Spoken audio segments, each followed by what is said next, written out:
Joshua Roberto. This is for my nutritional and wellness class, and my question is: does sauna help with muscular hypertrophy? In other words, does the sauna help build muscle?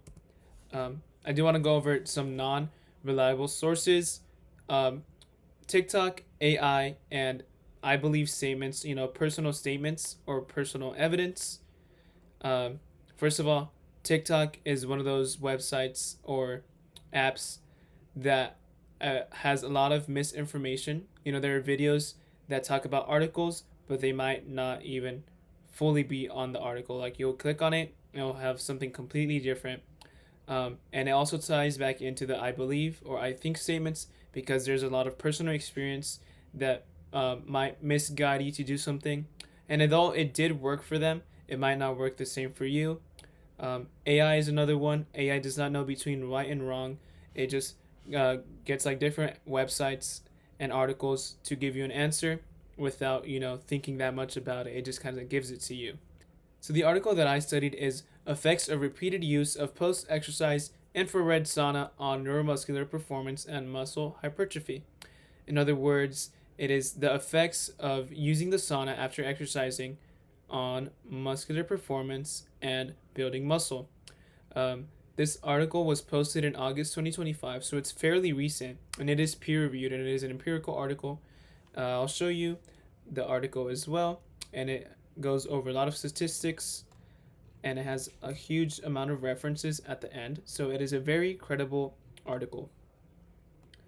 Um, so in the introduction, there's 40 female athletes divided into two groups: the infrared sauna group and the control group. The control group did not use the sauna at all, but both groups did go out through the same exercises.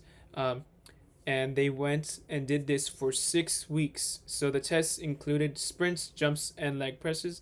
And here in the chart, it goes over more of the exercises that they performed throughout those 6 weeks.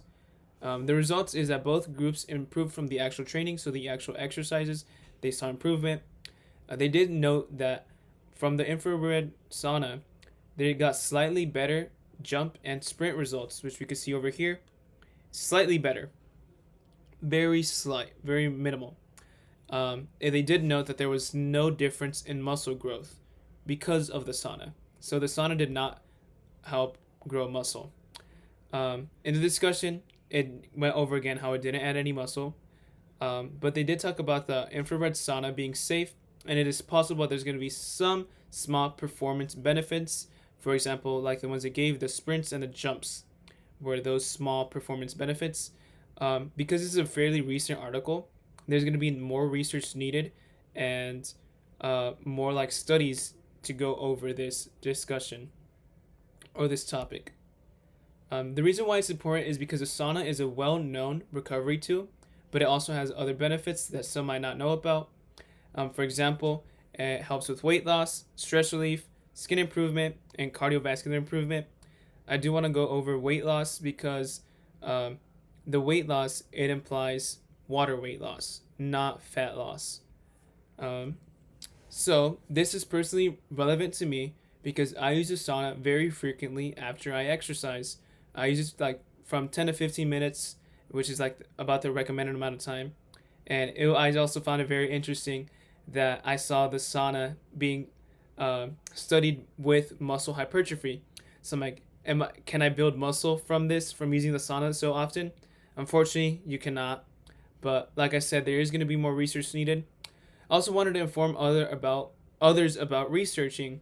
So I know that a lot of people might go on TikTok and talk and see about others' personal experiences and make their own decisions off of those.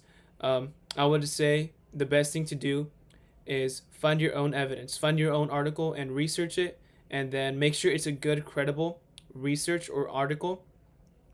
And then you could go ahead and make your own decisions off of that. Again, personal decisions are good, but they might not be as good on you. And again, thank you for your time, and I'm very happy to hear your feedback. Thank you.